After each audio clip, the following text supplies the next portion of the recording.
Welcome to The Drawing Board. I'm your host and in-house artist, Darren Leffler. If you're not familiar with The Drawing Board, here's a quick recap of what happens on the show. Every episode of The Drawing Board, I invite a guest from the comics and entertainment industry. We learn a little bit more about what they do. Now, while we learn about what they do, I'm also drawing them. Pretty fun, right? Well, I'm really excited to introduce y'all to my guest this week because I actually know my guest, and it's super exciting because he does a lot of cool things. From writing, producing, and playing, he does pretty much everything you can think of in the music industry. Please welcome my guest, Reed Pittman. Hi, Reed. Hey, how's it going? Good, how are you? I'm great. So for the kids at home who may not know some of the terms I just used because they are a little bit bigger, how would you describe what you do? Right, that's a good question. So I am primarily a keyboard player and a singer. That's kind of the basis of how I got into music. And I've been in Nashville for almost, 17 years, I think now, counting college. That's been a while. And when she says I'm a writer, that just means that I like to write music. Some of it's instrumental, but a lot of it has lyrics and melodies, and I do all sorts of composing of that kind of stuff. I produce music, which producing music is just a fancy word for putting a song together. So if I write a song with somebody, or if they write a song that I didn't help them write, they might come to me and say, hey, can you make this sound cooler? Can you make this sound bigger, better, whatever it might be?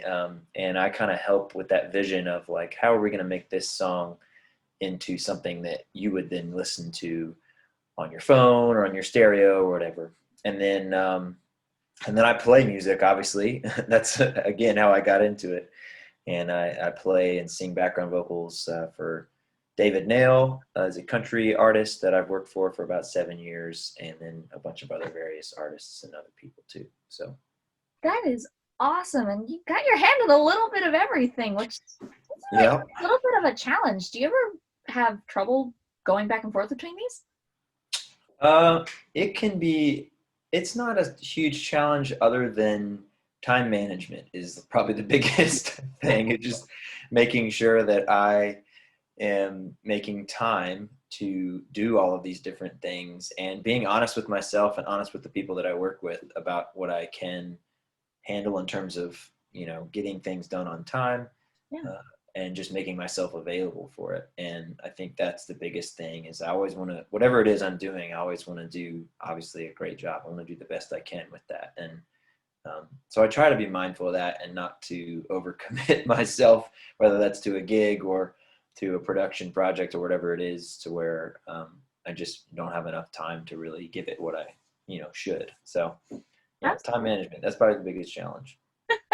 I can imagine, especially with doing so many different things in the music industry, it can be hard to kind of set aside time for each of the different things. Mm-hmm.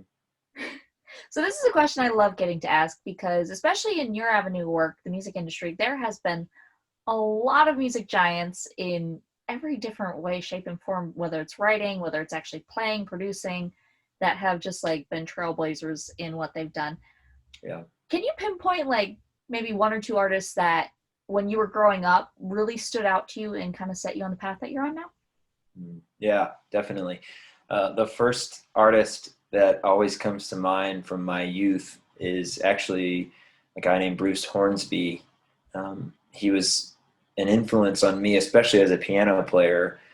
My dad is actually also a pianist, and he loved Bruce Hornsby and was always playing his records when we would go on road trips and stuff growing up. And so that was like my first exposure to like really great piano playing, other than, maybe some jazz stuff too. And I've always loved Bruce's music and just the way that he plays piano. And he has totally influenced a generation of piano players because he really took a unique approach to playing the instrument that I can't tell you how many times I've been on a recording session where people have been like, do what Bruce Hornsby would do. Like that happens all the time.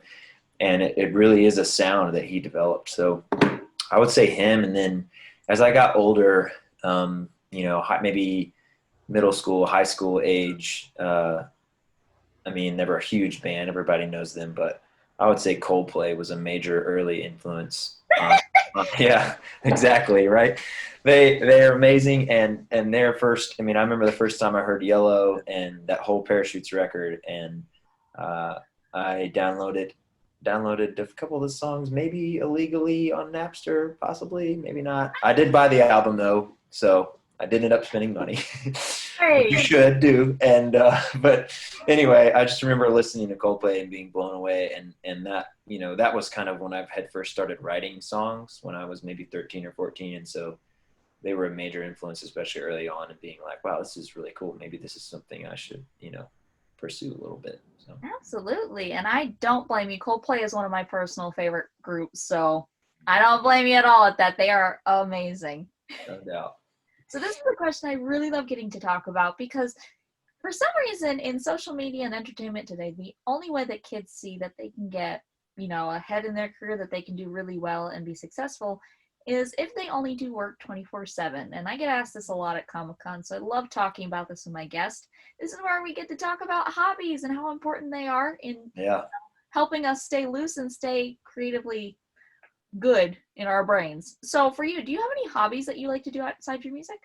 Yes, definitely. The main two hobbies that I have are, at this point in my life anyway, are probably I love sports, and I actually grew up, um, kind of got into sports first before I got into music. When I was young, I played soccer my whole childhood from when I was 5 or 6 all the way through high school, and played on my high school team, played on a club team, and golf as well. But so soccer is a big one, especially for me. I mean, I love all sports, but that sport in particular has always been my favorite. And I love watching soccer. And Nashville just got a major league soccer team this year, even though obviously the season's been totally messed up by COVID.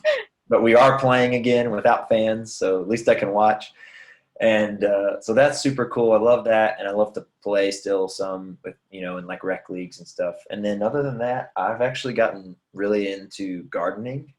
Ooh. Like specifically vegetable gardening. I don't care so much for growing flowers. I mean, I do grow some here and there, but mostly I like to grow things that are going to give me something I can eat. so, but we've really, both my wife and I, Callie, have gotten into that, and me especially. It's like I love just going out in the morning and spending a few minutes out there, just kind of, just making sure everything's in order. And it's it's a good way to like get your mind just off of everything and kind of reset for the day. So Absolutely. And now you can say you have something in common with Chris Sarandon, because when I was interviewing him, that was the same thing he said as gardening. really, Thing. Yeah. that's amazing. I love that. This is the only second time I've had anybody say gardening, so I really appreciate that one. Yeah, right. But also soccer. I haven't had a lot of people mention anything about sports, so I really like that because, physical exercise is a good thing, and watching it is also a lot of fun, everyone. For sure. Yeah, I felt like I always felt like an outlier with some of my buddies. Like growing up, I had tons of friends that love sports, but I got here, being a musician, and going to a small high school, I kind of was a big fish in a little pond. And then of course came to Nashville, and that changed very quickly. But there's a lot of musicians I know that are like, sports, when is that? But there's other ones that love it like me. And David, the guy I was talking about earlier that I work for, is no exception. He's probably a bigger sports fan than I am. So that's been something we've really connected on as we've worked together and traveled together, has been our mutual love for sports. So That's awesome. Now, I want to talk about that for a second because you keep mentioning Nashville, and Nashville is like one of the most wonderful happening places for the music scene. There's so many amazing talents and everything. What's it like being able to, when there's no COVID going on, getting to go out and see all these different artists and amazing musicians playing? right. Yeah, it's definitely different right now, but I mean in past years, yeah, I mean any given night you can go downtown on Broadway and for free see really great musicians at pretty much any of those bars. And a lot of my buddies and myself, I used to play down there all the time, and these are guys that tour with a bunch of artists you would know, national touring acts, and they come home during the week and they just want to play, and they go down and play with their buddies. It's not always the case. There's a lot of younger guys down there that are kind of cutting their teeth, but they're all so great. And then of course there's a lot of great local artists and local talent here too, because again, it's just a town that draws people from everywhere in the country to Nashville and to kind of pursue that career. So there's, you can go to different venues and you probably hear great music just about any night of the week, which is awesome. Absolutely. Now, these are a couple questions I love getting to talk about. They kind of go hand in hand with one another, especially within the music industry, because a lot of times there is a high level of competition, whether it be for jobs, for, recording labels, you name it. There is competition on social media even. Do you think that it should be everything to be competitive to get ahead, or do you think that healthy competition is more of a good way to go and be able to make friends with fellow creatives? Yeah, I think it's definitely the latter, for sure. And I actually hear that a lot. I've never lived in Los Angeles or New York. I've certainly visited them a bunch, but I know people that have spent time in those cities and have come to Nashville. And at least from my perspective, it seems like the thing I hear a lot, the common thread is people love the vibe in Nashville because it is a little more relaxed and it is a little more community based and collaborative. People are championing one another. They're excited to see their friends succeed in things, and it's not this cutthroat industry. It certainly can be, but I don't know. Some of my mentors, there's a guy in particular named Luke Sheets that I've written a ton of songs with over the years, and I've just always, he's one guy I can think of who I'd loved his approach because he just has such a humble attitude, and something I've kind of wanted to model myself after. Of like, hey, I want to be great, but I also want the people I work with to be great too, and I want to lift them up and see them succeed. And I think if you get too cutthroat about it and too like I'm going to get ahead of everybody else, people don't like that. They figure that out, and they figure out that's your personality, and you can burn a lot of bridges that way. So Absolutely. And that, I feel like that's kind of the thing. It's a cold-hearted kind of energy that comes with that, especially if you're in Los Angeles and New York. That's kind of like a big thing. And that's often what I hear from kids is like, am I not allowed to have friends who do the same thing? And I think it's important to talk about that because you can make friends, and you can also do a lot of learning from people who do the same things as you. So I think that's really good to talk about. But with that, I love talking about also rejection, because within the entertainment industry, there is a lot of rejection that happens, whether it be we lose a job, we don't really do exactly what our recording label wants, and they tell us, oh, go back and fix this, or you're not what we're looking for right now. That can be tough to take. And even online, there's forms of rejection as people giving you criticism online, maybe telling you like, oh, your work's horrible, and that's hard to take too. Is rejection something that kids should be taking personally, or is it something they can use more as like a learning tool? Yeah, that's a really good question, because I've certainly struggled with that in my career. It's you have to have thick skin, even if you are working.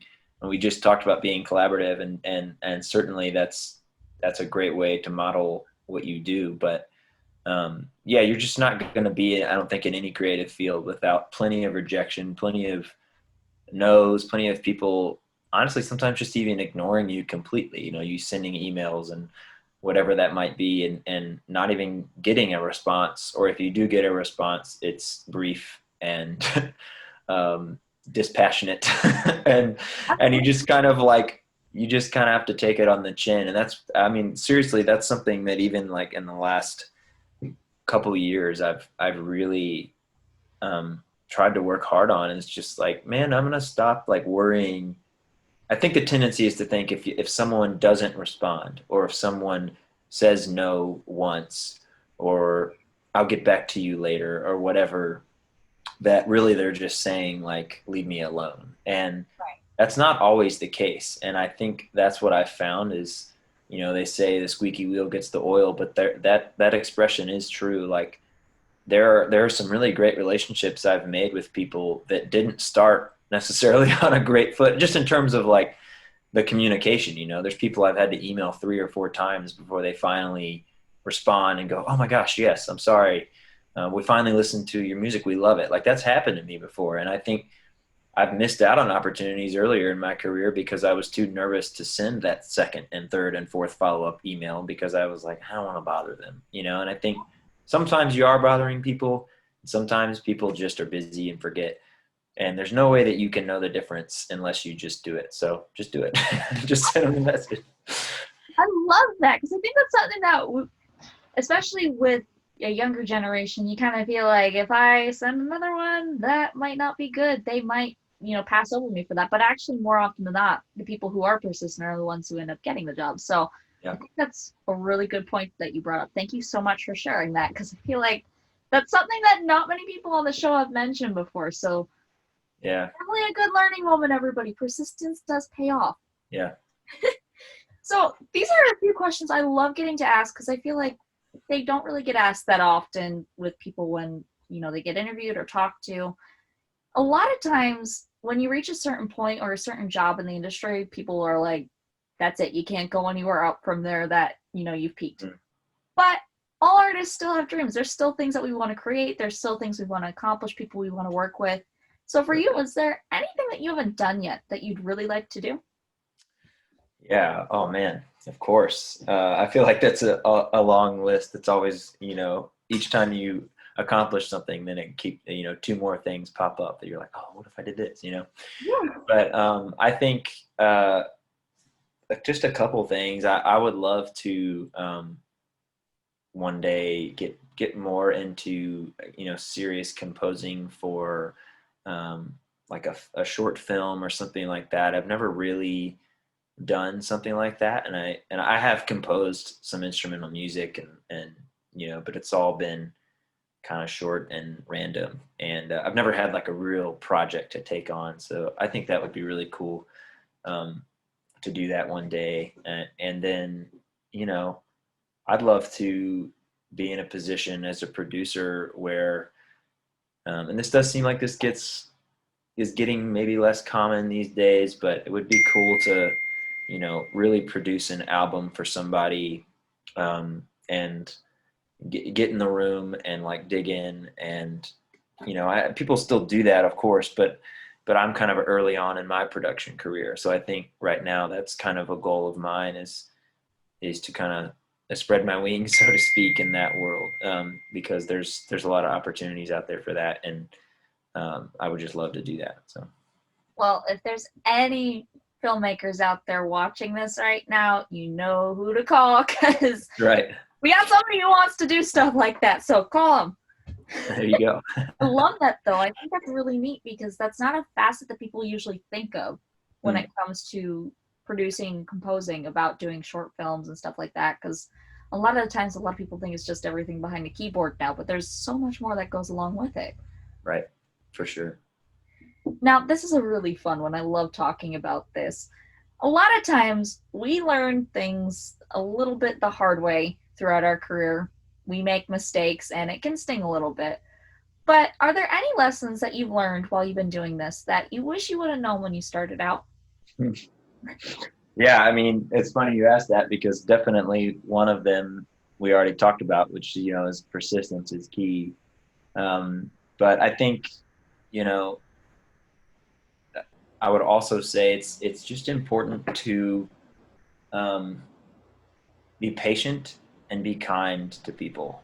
Like, I know that sounds very broad, and it is, and it could be applied to almost any field, but I think it's no different in music. Like, if you just as you meet people, especially early on, you're going to end up in situations that maybe aren't great. You're going to end up on a gig where maybe other musicians aren't that great, or and you probably, if you look at yourself, probably still have a lot to learn too. I mean, that's, you can always point the finger at yourself first, but yeah, there's just, and then touring, gosh, I mean, like, there's so many circumstances where things don't go as planned and you end up, eating Subway for 7 meals in a row, or whatever it is, and you just get caught up in this stuff and you're like, what am I doing here? But yeah, so just being kind to people and being patient and realizing that it could always be worse.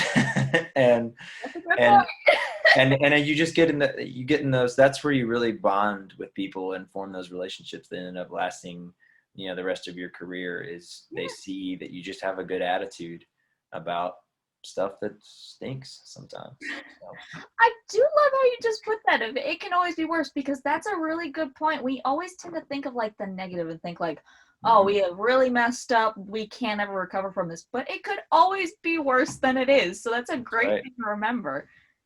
Now, this is something I love getting to talk about, because I don't really feel like a lot of people talk about this sort of thing. I feel like it's really important, because a lot of times we see these same 6 artists who are like worldly popular, they're like all over the place, everyone across the globe knows them. How important do you think it is for people to look for these new voices, to listen to a bunch of different voices, being very diverse in where they come from, what they look like, all that? Yeah. I think that's huge. I mean, I always actually credit my brother a lot for helping me discover new artists. And I mean, it's funny, he's not the one that ended up being a musician, but I think maybe that's part of why he has this sort of childlike passion for it that I also share. But it's not his job. So there's, to be frank, there's times where when I'm not working on something and I get in the car, I just want to listen either to nothing or to a podcast or to something that isn't necessarily related to music, because, sometimes my life is pretty inundated with it.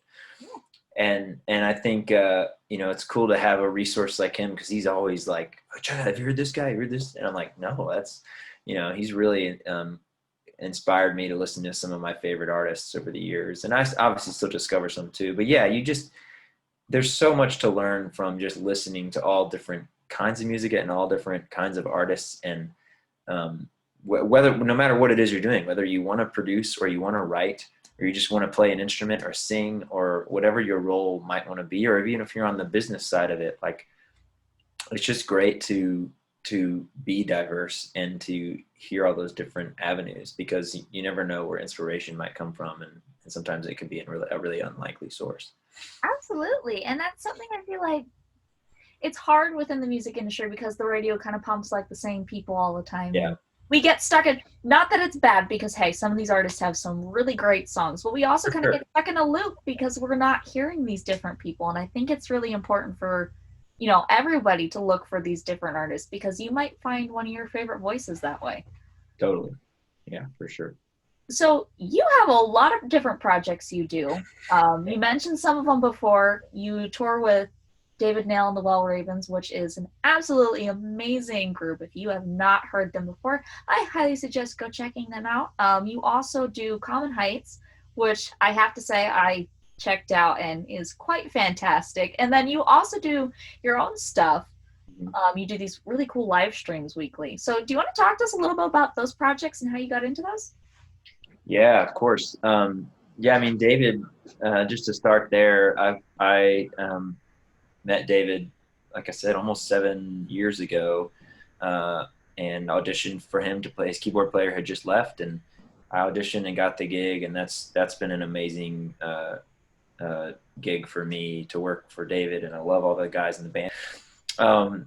And yeah, that's been great. We've toured everywhere, even internationally, and it's just been an incredible experience. We've gotten to play some amazing shows and be on TV and all sorts of really cool stuff. But yeah, as far as Common Heights and my own music, that's definitely something I'm, especially right now, probably the most passionate about, and at home about writing and stuff, is really working on these projects. Common Heights is a duo that I have with my friend Randy Kent. He's actually the primary producer on a lot of that music, but we write all the songs together, and he's got a studio over in Donaldson, which is kind of near the airport here in Nashville, in the Nashville area. And Randy and I have, we've written a bunch of songs and have got a couple different records that we've finished now. And one of them is out, and we're fixing to release a new single tomorrow, which is called Keep Going. And super excited about that.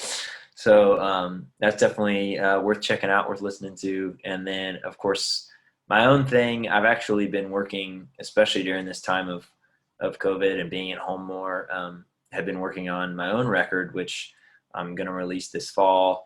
I don't have an exact date, but probably late October.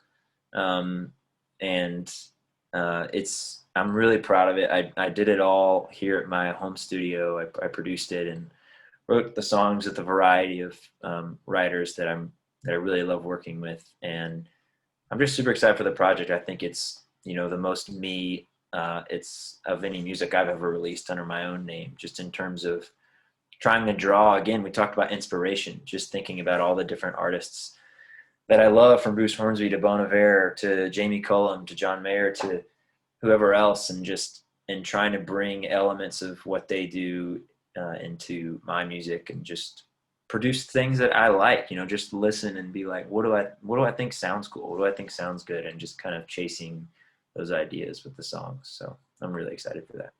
That is so awesome. And I highly suggest, if you kiddos have social media, if your parents have social media, to definitely go follow Reed. You're going to want to see that when it comes out. Also, you can look up David Nail and the Well Ravens and Common Heights on Google if you don't have social media, and that'll take you to their site. So that's always a good thing.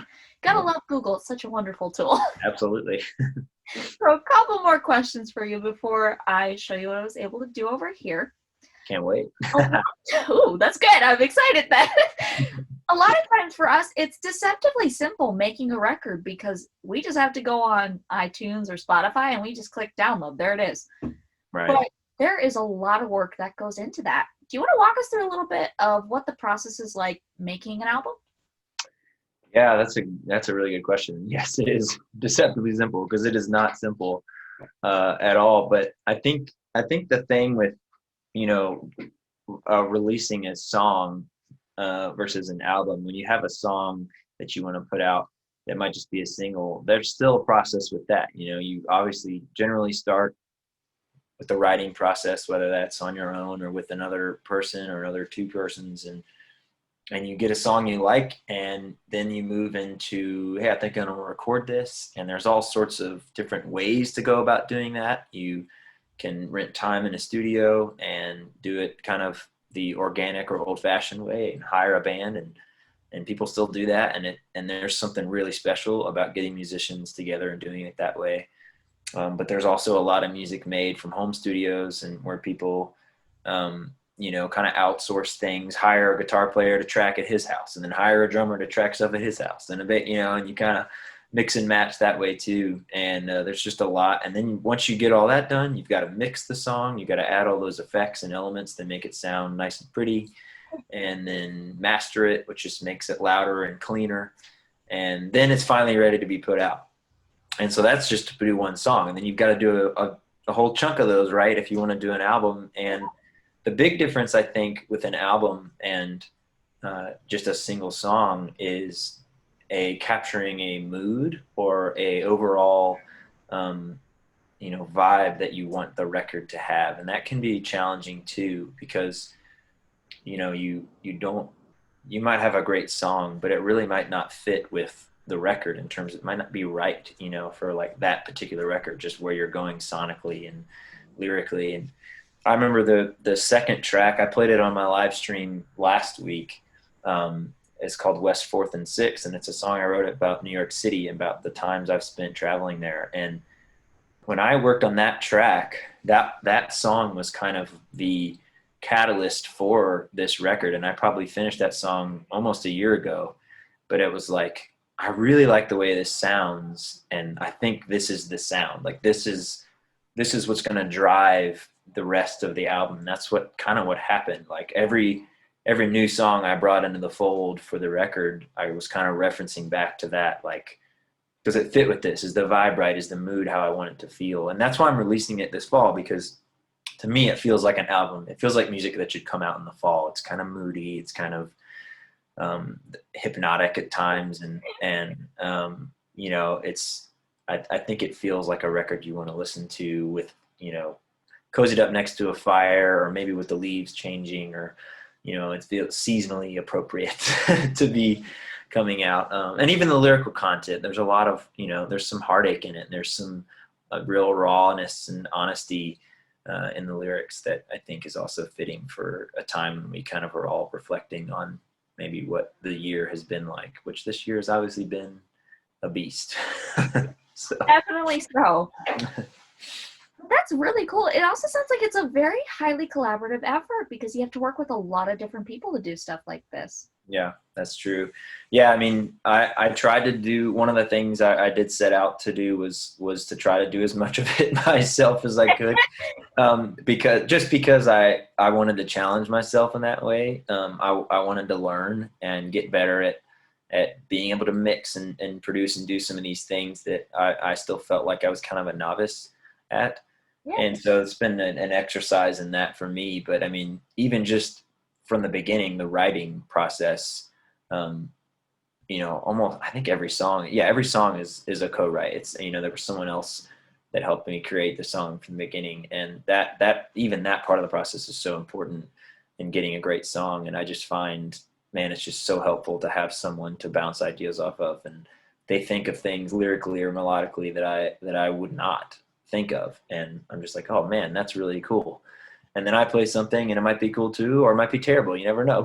But it's just a good way to like figure out what's best and be like, all right, that stinks. Let's do something else. Or wow, that was really awesome. Let's chase that.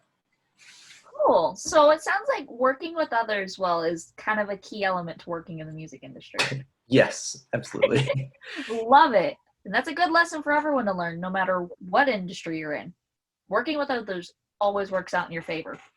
Yeah, and I think that happens that starts when you're young, I mean, it's kind of funny to say that, but like going back to even sports, like I think that's something that I learned from my childhood and playing them, was the idea of teamwork and the idea of like, being maybe not so selfish with what you want to do, and realizing that for the greater good, you need to think of others a little more. Absolutely. And not that sports is the only way to learn that, but I think it's one way that I did as a kid. And yeah, it certainly applies once you get into the professional world. Yeah, absolutely. That's a really good point. And I think the earlier that you do learn stuff like that, it does make it easier down the road. Yeah, definitely. So last question for you. This is my favorite one because it kind of is the one that people pay attention to the most. If there's a kid watching this right now, or a young adult, or an adult who wants to get into the music industry, who wants to produce, write, you name it, or even is just interested in learning more about it, what is the one thing you think they should walk away from watching this learning? That is a really good question. I think that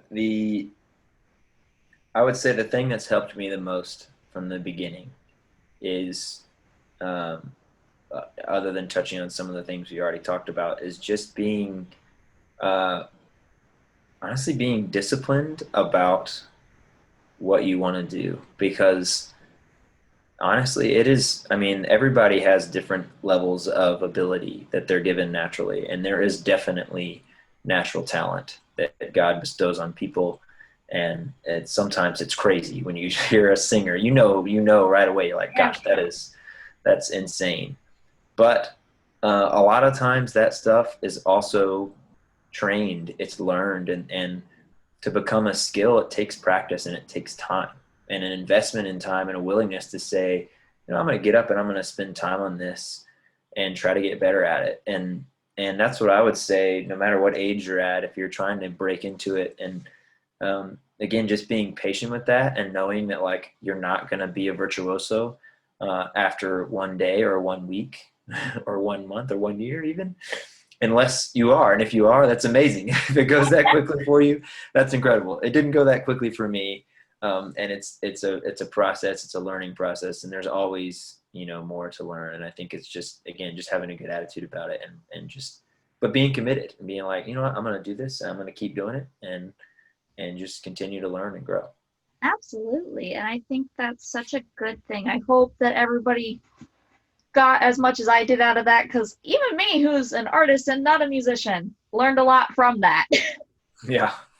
So that was my favorite part, where I get to show you what I was able to do over here. I'm going to warn you ahead of time that the lights sometimes do mess with it, so I will send you the digital copy as well, so that way you can actually see it. I'm going to try to get this up in there. with a Looking good. Look at that beard. That's awesome. beard. I always have to I'm like, whenever I draw a beard, I'm like, I feel more powerful for being able to draw this the way it is. Yeah, that's right. That's right. Thank you so much for coming on and sharing that with us. And Yeah. thank you so much to everyone who tuned in. Again, I am your host and in-house artist, Darren Leffler. Catch you next time on the drawing board. Yeah.